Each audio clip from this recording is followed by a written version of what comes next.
Welcome back to Round the Cauldron. I'm Megan. This podcast is produced every Monday, sometimes educational, sometimes philosophical, and always honest. Remember to follow the show on social media. You can find me on Facebook and Instagram at Round the Cauldron, on Twitter at Round the Cauldron without the D, and at my website roundthecauldron.com. You can also help support this show by becoming a patron at patreon.com/roundthecauldron. There you can pledge as little as $1 a month to get patron-only perks. If you can't pledge anything, or you don't want to, that's 100% okay. I would also just appreciate if you shared the show with your friends, family, and whoever else you think would listen. That helps me out too. Are you ready to hop into today's topic? Grab some coffee, pull up a seat, and join me around the cauldron.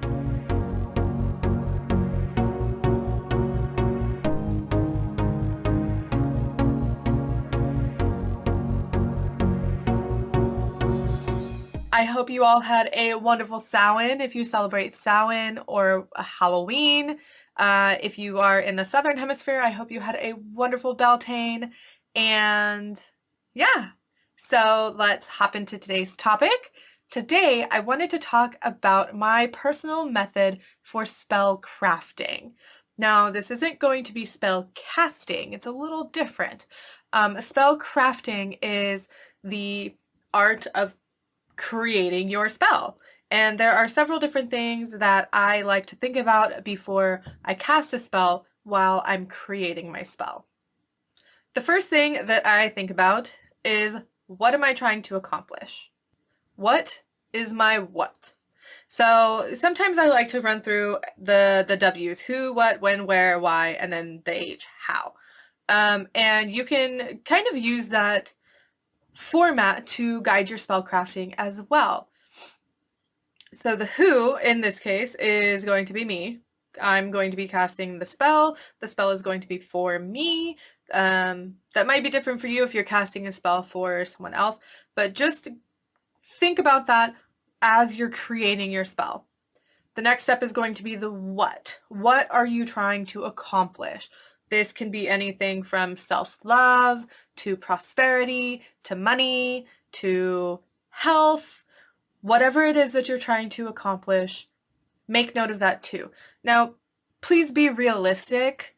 I don't know how many Facebook groups I have been in where somebody has asked for a spell to physically change the appearance of their bodies. Like, I want to change it to a dragon, or I want to change it to a mermaid. You can't do that. That is not physically possible, okay?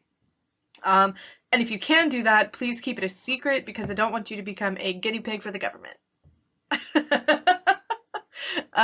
But think about the what. What are you trying to accomplish?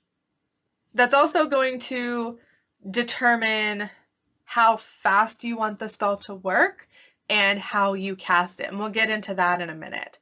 So how fast do you want your spell to work? Do you want it to be instantaneous? Do you want it to be something that gradually happens over time? This is something that you also need to think about when creating your spell. Because if you are using tools and how you are casting your spell, that's going to play a role. The next thing that I like to think about is, what sort of tools am I going to need? Am I going to need a special knife? Am I going to need any ingredients? Do I need incense? Do I need herbs? All of that is going to be dependent on what it is that you're trying to do. Now, I'm not going to tell you what herbs to use for what kind of spell and magic, because in my personal opinion, correspondences for herbs and colors are all personal preference unless you're part of a tradition. So if you're part of a tradition and you are looking to cast a certain kind of spell, you need to look in that tradition's Book of Shadows or the Book of Shadows of a coven if you belong to a coven. Otherwise, use things that are around you. Use things that have traditionally been used for whatever it is that you're trying to do. And then if you have any personal preferences or personal feelings towards a specific herb or ingredient that you feel would be good for the spell that you're trying to cast, then use that as well. There's no, in my opinion, as far as I'm aware, there's no really hard and fast rule that says you can't use a specific herb for a specific purpose. If that ingredient, if the spirit in that ingredient is telling you that, hey, this is what I am and I can help you with your health, then use it. If you get a sense of prosperity or wealth from a specific ingredient, go with that. Go with your gut, but also, and this is something that I'm learning how to do because plants have never really been my thing. I mean, I can grow a garden, but using herbs and stuff it's never really been my thing. But I'm learning how to get the feel for a specific herb and really commune with the spirit of that herb, because I do hold an animistic view of the world, and that really colors my witchcraft. So think about that too when you are gathering your ingredients. You also want to think about how you're going to cast the spell. Is it going to be a sachet? Is it going to be a poppet? Are you going to be burning anything? All of those different methods of spell casting require different ingredients and different things that you have to have. You know, if you're going to be using fire, you want to make sure that you have a bowl of water or a cup of water or a fire extinguisher or something of the sort. Fire safety, guys. Fire safety. Those are all things that you need to think about when crafting your spell and getting ready to work your spell. The next thing you need to think about goes along the lines of how you're going to cast your spell. I think about this in terms of, am I going to be using an affirmation, a chant, an incantation? Is it going to rhyme? Do I need to say it out loud? Is it going to be in another language? Those sorts of things. I am of the opinion that if English is not your native language, feel free to say your spells and incantation.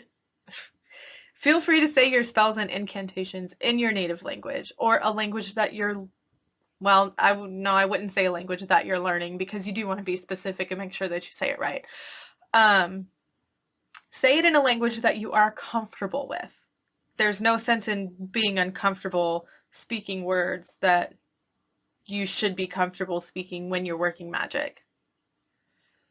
Now, the difference between these three things that I've listed here, an affirmation is something that you use. Oh my gosh, I can't talk today. An affirmation is a statement. There we go. That's the word I was looking for. An affirmation is a statement. I am strong. That's an affirmation. Affirmations are said in the present tense as if they are happening or they will be happening. They are said in the present tense. It's not going to be something like, I was rich. That's not an affirmation. You want it to be in the present tense, because that's how that magic works. With affirmations, you are manifesting what it is that you're saying. So if you say, I was rich, that's not going to get you any money today. That means that maybe you had money in the past, but not right now. So with your affirmations, make sure that it is a statement. I am, I have, those sorts of statements. And be very specific. I cannot stress this enough. When you are working magic, when you are doing spells, be specific. As specific as you can.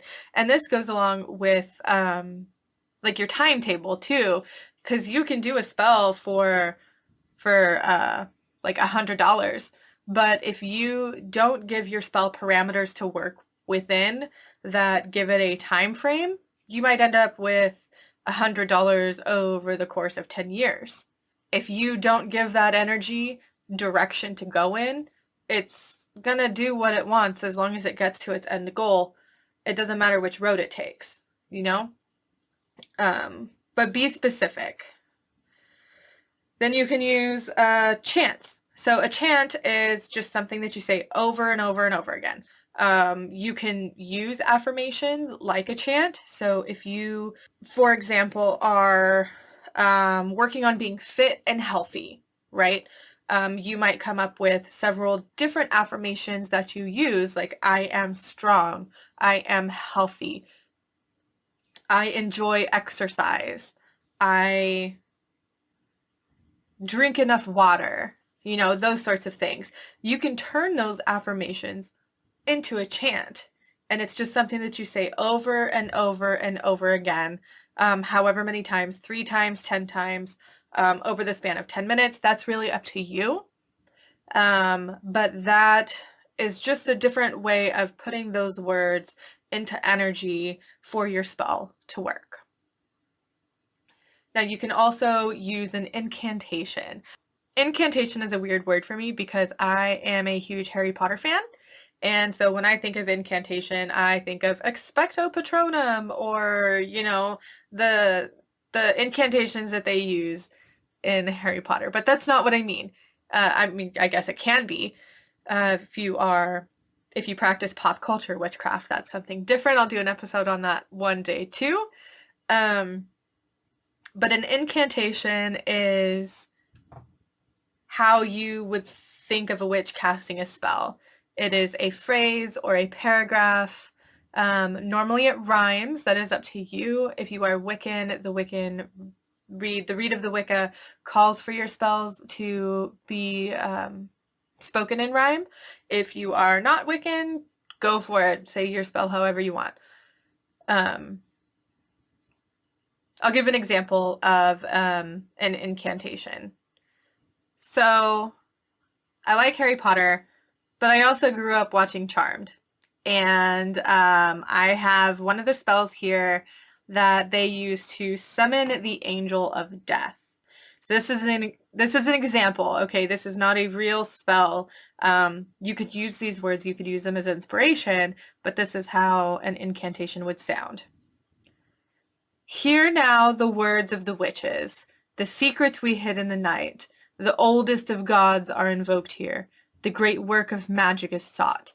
In this night and in this hour, I call upon the ancient power. Bring together we sisters 3. Embrace the power, unite the power. So you can see in part of that it rhymes. In this night and in this hour, I call upon the ancient power. But the rest of it doesn't rhyme. And that's okay. This is not a spell that is meant to rhyme. They have another one that does rhyme. It's the Angel of Destiny summoning spell. So spirits of air, sand, and sea converge to set the angel free. In the wind I send this rhyme. Bring death before me, before my time. That is an example of an incantation that rhymes. And it's totally fine to use pop culture as an inspiration for your incantations and your spells. I know some people, words escape them, and that's okay. Sometimes words are hard for me too, and I write for a living. It's okay. Just take your time and think about the easiest method for you and the method that would fit the spell that you're trying to cast. Lastly, I like to think about exactly how I'm going to cast the spell. Am I going to use the elements of earth, air, fire, or water? Or am I just going to say my affirmation and my chant and use the energy from the words in their own respect? So each element is, for me, associated with a different type of magic. And that doesn't mean that like fire magic is for, I don't know, creating fireballs or something like that. That's not what I mean. I mean it in a way as like, okay, so if I use the element of earth to cast my spell, earth has a very grounded, very stable energy to it. And using the element of earth in my spell and in my magic is going to bring that stable and grounded energy to my spell. So when you think about it, each element really brings a significant sort of energy to your spell and your magic that is going to have an effect on the methodology and time frame that is given to your spell. So let's run through them really quick. And keep in mind, these are my personal correspondences, my personal feelings of the energy of these elements. They might be a little different for you, and that's okay. You'll want to use your own personal correspondences and feelings for the elements in your spells. So for me, if I cast a spell using the element of earth, that is going to bring a very stable, very grounded energy to my magic, and it is going to be very long lasting and slow acting. So using the element of earth is not for a spell that requires quick results. However, if I use the element of fire, think of how fast fire can engulf something. Fire is one of those elements that has the ability to create, but also to devastate. And that is the kind of energy that using fire can bring to your spells. It is very powerful, very fast acting, but it's also very quick to fizzle out. So as long as you have it under control, the fire should be okay. But if you let the fire get out of control, you can have a raging inferno on your hands. And casting spells with the element of fire requires very, very specific spell work, very specific attention to detail. But it's also the most common form of spell work because it's the easiest. Then if you're to use the element of air to cast your spell, air has a very peaceful energy to it, and it's very good for when you need to let things go.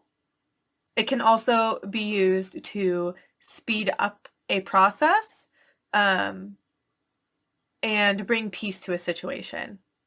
The element of air, I want to say, has an average time frame. It can be long lasting. It all depends. I know that's not very helpful, but air and water are the two that really have sort of an unpredictable time frame if it's not given specific parameters to work with. The element of water is very flowy, and it will take whatever route is necessary to get to its end destination. So if something is in the way, it'll either erode at that obstacle or it'll find a way to go around. But it does get to its destination eventually. So how do you use the elements in your spells? You can use them just on your altar. You can have representations of each element on your altar. If you're going to use earth to cast your spell, the most common in this situation involves burying something in the earth or making something grow out of the earth. Now, if you're going to be burying something in the earth, please be mindful of what you're burying. We don't want to bury things that you're going to forget about and that will cause harm to the environment. If it's going to be something that, say it's a protection jar for your property, you bury it in one of the corners of your property and it protects the perimeter of your property, that's not going to be something that you're going to leave there if you move to another property. You're going to take it out and you're going to take those things with you, because normally protection jars contain items in them and personal effects or literal parts of you that you don't want anybody else to have access to. That is something that would be okay to bury because you're going to take it with you when you leave, or you're going to dig it up and refresh it every year or something to that effect. But if you are burying something that you don't intend on digging up, make sure that what you're burying is biodegradable, compostable. It's not going to cause harm to the environment, because that really defeats the purpose of everything, in my opinion. You don't want to do harm to the environment just for your spell. There are plenty of things that can be buried that aren't going to cause any damage to Earth at all. Now, fire is the easiest thing, because what do you do with fire? You light things on fire. So the most common method of spellcasting with fire is writing something down on a piece of paper and burning it. And then you've got the ashes. And then you can combine that with the element of air and let it go. It all depends. See, you got to think about all of these things when you're working the spell, and think about your end goal and what it is that you want to accomplish, because you can use every aspect to your advantage. And I encourage you to, because you have all of these opportunities and all of these things available to you that will make everything easier, faster, and more accurate. So that's my method for spell crafting and figuring out how I'm going to do things. Obviously, the next step in spell crafting is actually casting the spell. Oh, I totally forgot to mention. Think about the phases of the moon and the phases of the sun and the astrology, and if that's something that you're into. Not everybody uses the phases of the moon to cast their spells. That's fine. I normally don't either. Only when I'm feeling particularly, I don't know, I have to be in the mood to use the moon phases to cast my spells. But if that is something that you like to do when casting your spells, make sure that you are using the proper phase of the moon for the magic that you're doing. If you want to get really technical, you can look at the days of the week and any specific correspondences you have for the days of the week, hours of the day. I mean, you can get so technical and so detailed with your spell work if that's what you want to do. But like I said, there are so many different things to take into consideration for how you practice your magic and how you cast your spells that I couldn't possibly go over every single one in one video. Now, if you have any methods that you use when spell crafting, or if you have any questions, go ahead and leave it in the comments below. Podcast listeners, you can send me a message, send me an email. Make sure that you guys are following me on social media so you can be notified when I post new videos. I'm also still tossing around the idea of doing a live stream for the podcast. I just have to come up with a schedule. And right now my schedule is not great for that. I've got so much going on with Samhain, and then Thanksgiving is coming, and then Yule and Christmas time. I am doing a craft fair at the end of November. So I have a lot going on, so I haven't really put together a schedule for doing a live stream, but that is something that I am still keeping in my mind. And yeah. That fizzled out really fast.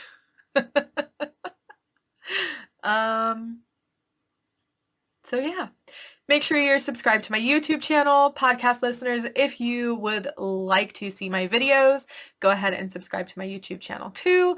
All links are in the show notes and in the description, and I will see you guys next time. Bye.